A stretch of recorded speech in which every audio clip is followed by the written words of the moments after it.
కుబేర లక్ష్మి కటాక్షంతో అందరి ఇంట్లో బంగారం, వజ్రం, వెండి నిండా. లలిత అక్షయ తృతీయ బంగారు నగలకు తరుగులో 1% తగ్గింపు, వజ్రాభరణాలు క్యారెట్కు 5,000 తగ్గింపు.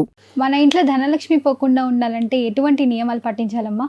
ధనలక్ష్మి అందరికీ చాలా మందికి డబ్బు అంటే భలే ఇష్టం, ఉండాలి కూడా. అంటే ప్రస్తుత అవసరాలను బట్టి కూడా డబ్బు అనేది చాలా అవసరం ఎవరికైనా. అయితే ఇక్కడ అసలు లక్ష్మీదేవి ఇంట్లో ఉండాలి అంటే ముందర ఆ ఇంట్లో ఎవరైతే ఉన్నారో వాళ్ళకి ఈ యొక్క దుర్బుద్ధులు అని అంటాను చూసారా, అలాంటివి ఉండకూడదు. ఫస్ట్ ముందర మనసు ఎప్పుడు ప్రశాంతంగా ఉండాలి. ఎప్పుడో ఎవరో ఒకరిని కిందకి లాగుదాము అనే భావన అనేది ఉండాలి. అంటే ఎదరవాడు కీడు చేయాలనే భావన ఎప్పుడూ ఉండకూడదు ఫస్ట్. 2, లక్ష్మీదేవి ఇంట్లో ఉండాలి అంటే ఎప్పుడు తిట్టుకుంటూ, అరుచుకుంటూ, గొడవలు పడుతూ. కొంతమంది ఇళ్లలో చూడండి, పొద్దున్న లేచి నుంచి రాత్రి పడుకునే వరకు కూడా ఎప్పుడు ఏదో ఒక టాపిక్ మీద కొట్టుకోవడము, అరుచుకోవడము, మొగుడు పెళ్ళాలు కానీ, లేదా పిల్లలు కానీ, తల్లి పిల్లలు కానీ, తండ్రి పిల్లలు కానీ, ఏదో ఒకటి అరుపులు కేకలు ఉంటాయి. ఏ ఇంట్లో అయితే అరుపులు కేకలు, ఏడుపులు, లేకపోతే ఎదురవాళ్ళ యొక్క నాశనాన్ని, కీడుని కోరుకునే వాళ్ళ ఆలోచనలు, వాళ్ళ యొక్క నడవడికలు ఉంటాయో ఆ ఇంట్లోకి లక్ష్మీదేవి అనేది రాదు. First point. 2, ముందర లక్ష్మీదేవి అనే దానికన్నా ముందర మనం శుభ్రంగా ఉండాలి, మన ఇల్లు శుచిగా ఉండాలి. మనము ఉండాలి, మన ఇల్లు కూడా శుభ్రంగా ఉండాలి.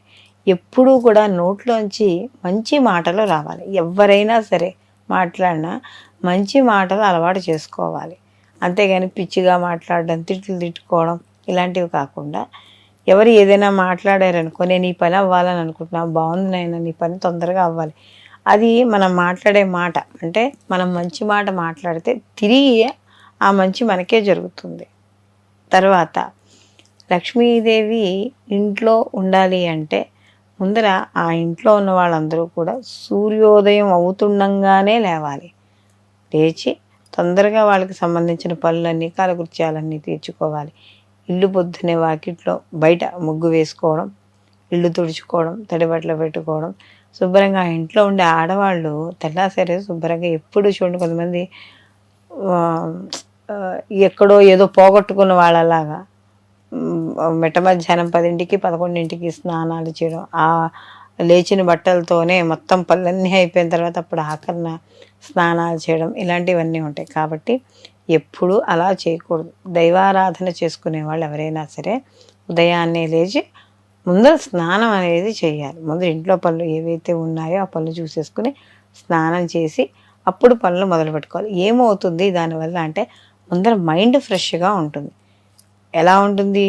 శరీర శుద్ధి వల్ల మనశుద్ధి అవుతుంది. అంటే మన మనసు కొంచెం కంట్రోల్లో ఉంటుంది. ఎప్పుడైతే మనసు కంట్రోల్లో ఉందో బుర్ర కూడా కంట్రోల్లో ఉంది.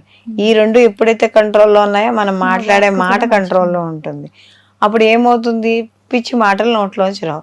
ఎప్పుడైతే పిచ్చి మాటలు నోట్లోంచి రావో అప్పుడు మన వల్ల ఇంకోళ్ళు బాధపడరు. అంతే కదా. ఎప్పుడైతే ఇంకోళ్ళు మన వల్ల బాధపడలేదు, మన ఎవరు తిట్టుకోరు కదా. కాబట్టి మన తిట్టుకోరు కాబట్టి అప్పుడు మనం ఏ పనులు అనుకున్నా మనకి నడుస్తాయి. 2, ఎక్కడ పడితే అక్కడ బట్టలు పాడేయడం, మాసిపోయిన బట్టలు కానీ అలాంటివి పాడేయడం. లేకపోతే ఎవరైనా ఏదైనా మనకు పెట్టే స్థాయిలో ఉన్నా కూడా మా దగ్గర ఏమీ లేదు అని పెట్టకుండా ఎదరవాళ్ళని చెదరించుకోవడం, ఇలాంటివన్నీ కూడా కొన్ని ఇంటికి దరిద్రానికి ఇచ్చే హేతువులు ఇవన్నీ కూడా. అలాగే లక్ష్మీదేవి ఇంట్లో స్థిరత్వంగా ఉండాలి అంటే ఎవరి ఇంటికి ఎవరైనా ముత్తైదు వచ్చినా మనకు తోచిన దాంట్లో బొట్టు పెట్టి పసుపు కుంకుమ ఇచ్చి 2 పెరట్లో ఉన్న పూలే 2 పూలు కోసి ఆవిడ చేతిలో పెట్టడం.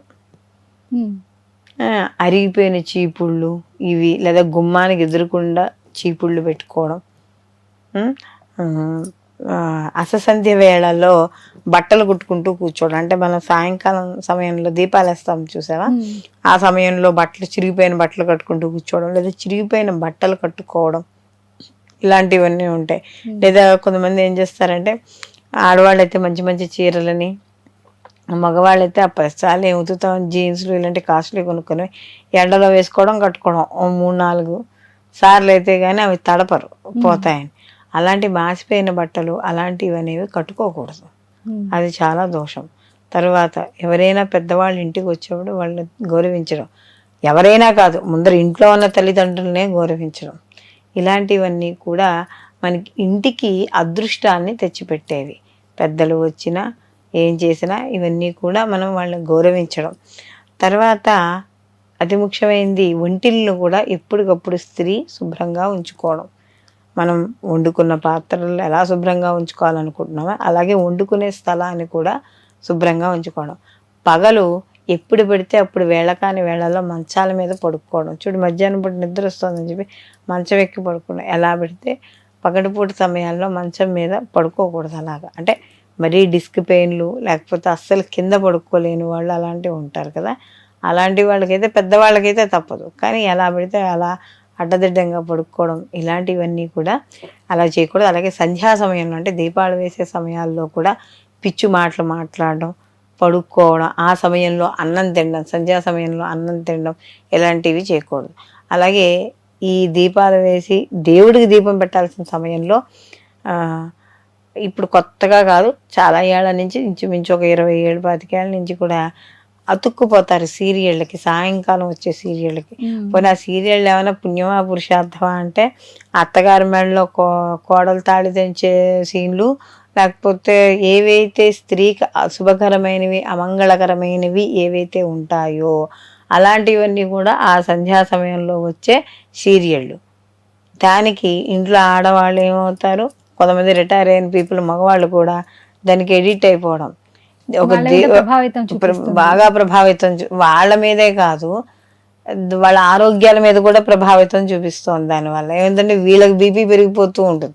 అది ఇన్వాల్వ్ అయిపోతున్నారు. అది అది ఒక నాటకము, ఒక అరగంట మాత్రమే. అందులో పాత్రధారులు కూడా మనకి కల్పితాలు అని చెప్పి ఆలోచించారు. అది ఒక నిజమైన జీవితం అని చెప్పేసుకుని వాళ్ళు ఆలోచించేసుకుని వాళ్ళు ఇరిటేట్ అయిపోతుంటారు. అంటే ఏ సమయంలో ఏది చెయ్యాలో అది చేయకుండా ఈ సంధ్యా సమయంలో చేయాల్సిన దైవారాధన కానీ లేకపోతే ఓ దీపం పెట్టుకోవడం అని కానీ ఇవన్నీ పక్కన పాడేసి అసలు సంబంధం లేనివి మనకి ఇంటికి అరిష్టాన్ని తెచ్చిపెట్టే అవి అన్నీ కూడా ఆ సమయంలో చూడటం. ఎందుకంటే సంధ్యా సమయంలో ఈశ్వరుడు తన పరివారంతో కలిసి ఆయన తిరుగుతూ ఉంటాట.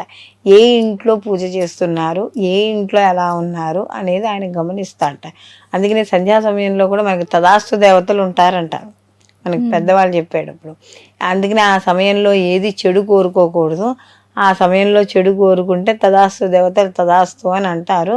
కాబట్టి సంధ్యా సమయంలో పడుకోవడం కానీ నిద్రించడం కానీ పిచ్చి మాటలు మాట్లాడడం కానీ చెయ్యకూడదు అని పెద్దవాళ్ళు చెప్పేది దాని గురించే. కాబట్టి సంధ్యా సమయంలో కూడా పడుకోవడం కానీ తినడం కానీ పిచ్చి మాటలు మాట్లాడడం కానీ ఆలోచనలు కూడా చెలో ఆలోచనలు రావడం కానీ ఇలాంటివి ఏమీ చేయకూడదు. ఆ సమయంలో కేవలం దైవారాధన చేసుకోవడం ద్వారా మనిషికి రెట్టింపు బలం అనేది వస్తుంది.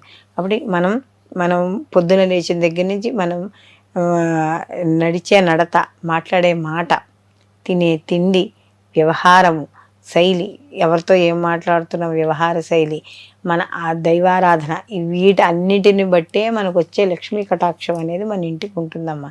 కాబట్టి వీటి అన్నింటినీ కూడా మంగళప్రదంగా మనం ఎప్పుడైతే మార్చుకున్నామో ఆ ఇంట్లో దరిద్రానికి చోటు అనేది ఉండదు.